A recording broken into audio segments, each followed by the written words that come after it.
ரயிலில் நடந்த பாலியல் வன்கொடுமை. ஒரு பெண்ணுக்கு மிகப்பெரிய கொடுமை நடந்திருக்கு.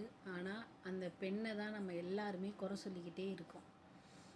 பாதிக்கப்பட்ட பெண்ணோடு நம்ம நிற்காம பாதிக்கப்பட்ட பெண் மீதே குற்றத்தை சுமத்துறோம். அந்த பெண் ஏன் அங்கு சென்றாள்? அந்த பெண் ஏன் அப்படி செய்ய வேண்டும்? படிக்கத்தானே வந்துச்சு, படிச்சுட்டு இருக்க வேண்டியதானே, ஏன் அங்கு போனா? இது எப்படி தெரியுமா இருக்குது? அந்த பொண்ணு அந்த இரவில் அங்கே போணுச்சு, அதனால் சரி.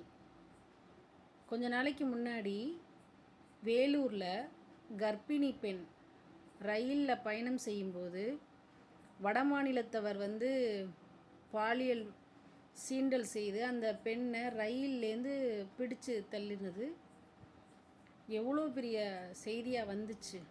அப்போ அந்த பொண்ணு ஏன் ரயிலில் போணுச்சுன்னு கேட்பீங்களா? இல்லை, தஷ்வந்த் போன்ற ஒரு கொடிய மிருகம் அவன்லாம் விடுதலை என்று சொல்லும்போது நீங்கள் யாருமே கொதிக்கலை. ஒரு குழந்தை விளையாடிக்கிட்டு இருந்த குழந்தைய வன்கொடுமை செஞ்சு எரித்து பத்தாவதுக்கு அவங்க தாயையும் கொன்று, அப்படிப்பட்ட ஒரு மிருகம் வெளியே விடுதலையாகி வருது.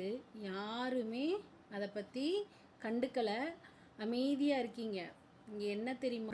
அமைதியும் அநீதிக்கு எதிராக அமைதியாக இருப்பதும் நீங்கள் மற்றவர்களுக்கு இழைக்கும் துரோகம்தான். தஷ்வந்த் மாதிரி ஒரு ஆளை நீங்கள் வெளியே விடுறீங்கன்னா, அப்போ எல்லாரும் அமைதியாக இருந்தீங்கன்னா, அப்போ இதுபோல் வன்கொடுமை தானே அதிகமாக நடக்கும். வீட்டில் விளையாடிக்கிட்டு இருந்த பிள்ளை தானே, அந்த பிள்ளைய ஏன் விளையாண்டேன்னு கேட்பீங்களா? ரொம்ப வேணாம்.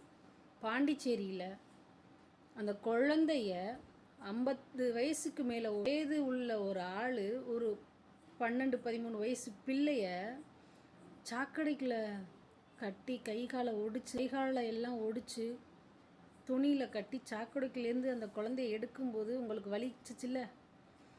அந்த வலி அப்படியே விட்டதுனால தான் திரும்ப திரும்ப பெண்கள் மீது பாலியல் வன்கொடுமை நடந்துக்கிட்டே இருக்குது.